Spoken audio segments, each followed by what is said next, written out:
और राम भक्त की जो सरिता उन्होंने बहाई, उस तुलसीदास ने जो राम की अर्चना की उत्तरकांड से, वहां से मैं अपनी बात शोभाढयम पीत वस्त्रम सरसीजनयनम सर्वदा सुप्रसन्नम पाणव नारा चापम कविनी। 500 शिष्य रामानंद जी के रहते थे।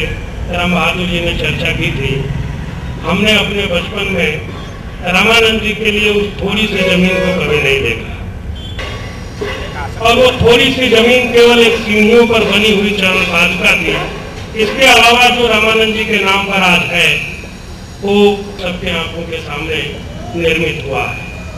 इस महान संत की कर्मभूमि इतनी उपेक्षित के साथ स्मरण किया।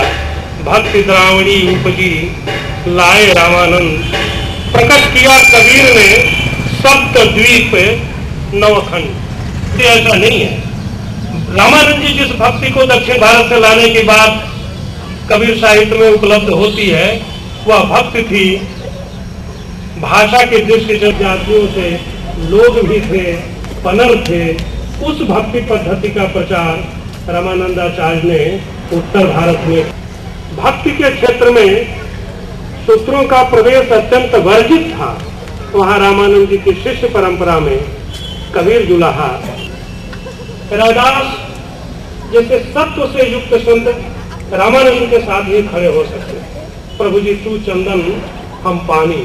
और जहां पर थे स्वामी रामानंदाचार्य, रामानंद जी की भक्ति चेतना ने उत्तर भारत के इस हिंदू समाज को बचा करके रखा। उनका परावर्तन कराया, तिलक, गले की माला, और बाद में उसी रामानंद ने जो संपूर्ण रूप से कबीर के यहाँ जो कर्मकांड का विरोध दिखलाई पड़ता उपलब्ध हो गया। रामानंद जी की जो हनुमत वंदना संबंधी पद है, पहली बार गिरियर्सन ने उसको बाबू श्याम सुंदर दास को दिखाया। वहाँ कबीर है, रैदास है, सेन है, धन्ना है, पीपा है। कहीं जो राम भक्ति की परंपरा है, गुरु अर्जुन देव ने जब गुरु ग्रंथ साहब का संपादन किया तो चयन के लिए भारतवर्ष से जिन 36-35 संतों का चयन किया। भरतपुर में शिक्षा के ऊपर एक कार्यक्रम में पहली बार आपको सुनने का याद हो सकते हैं, आरण्य ग्रंथ याद हो सकते हैं। ऐसे विद्वान प्रशासनिक अधिकारी संप्रति भरतपुर संभाग के संभागीय आयुक्त एवं पूर्व में हमारे, और उस कि जब कोई पूछता है कि कौन से स्वामी रामानंद, तो आप समझ लीजिए कि गुरु अदृश्य हो रहा है, गुरु विलोपन की तरफ जा रहा है, गुरु को लोग भूल रहे हैं।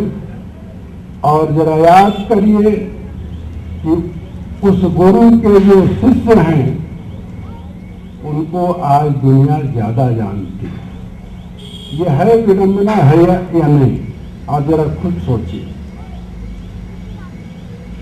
प्रकृति में तो ऐसा होता है कि बीज अपना अस्तित्व खोकर एक वृक्ष को जन्म देता है, लेकिन समाज में अगर कोई गुरु विलोपन को चला जाए तो वो धारा रुक जाती है। और इसलिए कौशलेंद्र दास का आदेश कि मुझे यहाँ आना है, मैंने इसलिए माना क्योंकि मैं भी मानता हूँ कि गुरु का विलोपन नहीं होना चाहिए।